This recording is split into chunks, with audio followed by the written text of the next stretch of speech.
বিজয় সংকল্প সমাৱেশত আহিছোঁ আৰু মোৰ পলম হৈছে আহোঁতে তাৰ পূৰ্বেই আমাৰ সমস্ত নেতৃবৃন্দই ৰাইজক সম্বোধন কৰিছে। হাজাৰ হাজাৰ ৰাইজে আজি এই সংকল্প সমাৱেশত বিজয় সংকল্প সমাৱেশত উপস্থিত হৈছে আৰু আমাৰ বিশ্বাস যে শ্ৰীভূমিৰ আটাইকেইটা জিলা পৰিষদত NDA আৰু আটাইকেইটা আঞ্চলিক পঞ্চায়তত NDA এইবাৰ নিৰ্বাচিত হ'ব। কংগ্ৰেছ দল কংগ্ৰেছ দলে বহুত অঞ্চলত তেওঁলোকে প্ৰাৰ্থিত্ব দিবলৈ প্ৰাৰ্থিত্ব বিচাৰি পোৱা নাই, প্ৰাৰ্থী বিচাৰি পোৱা নাই।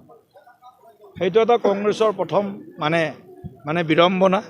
তাৰপিছত দ্বিতীয়তে যোন অঞ্চলত তেওঁলোক জিকাৰ অকণমান হয়তো সম্ভাৱনা আছে, খুব কম অঞ্চল আছে এনেকুৱা, আৰু কোন অঞ্চলত তেওঁলোক জিকাৰ সম্ভাৱনা আছে মই বহলাই কোৱাৰ প্ৰয়োজন নাই, আপোনালোকে সকলোৱে জানে।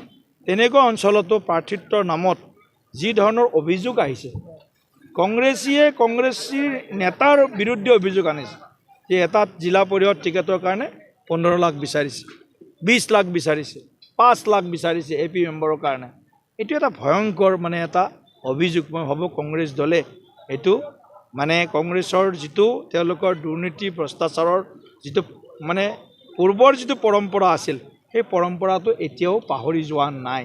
সেইকাৰণে কংগ্ৰেছৰ যিখন আমি কংগ্ৰেছৰ সদায় তেওঁলোকে এটা শ্লোগান দিয়ে, কংগ্ৰেছ কা হাত গৰীবों के साथ, तो कांग्रेस का हाथ अभी दलालों के साथ में, फिर एक बार कांग्रेस का हाथ दलालों के साथ में, ये फिर से एक बार इस घटना से एक उजागर। कांग्रेसे आमार 55 বছৰীয়া তেওঁলোকৰ শাসন আৰু আমাৰ 10 বা 9 বছৰীয়া আমাৰ শাসনক তেওঁলোকে কংগ্ৰেছে চোৱা উচিত যে 10 বছৰত বিজেপিৰ নেতৃত্বত বৰাক কেনেদৰে উন্নয়নৰ দিশত আগবাঢ়ি গৈছে আৰু 55 বছৰৰ কংগ্ৰেছৰ শাসনত কিদৰে বৰাকবাসীক প্ৰতাৰণা কৰি থকা হৈছে।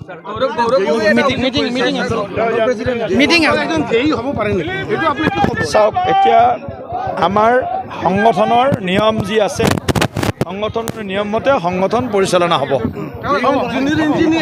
সংগঠনৰ নিয়ম মতে সংগঠন চলিব।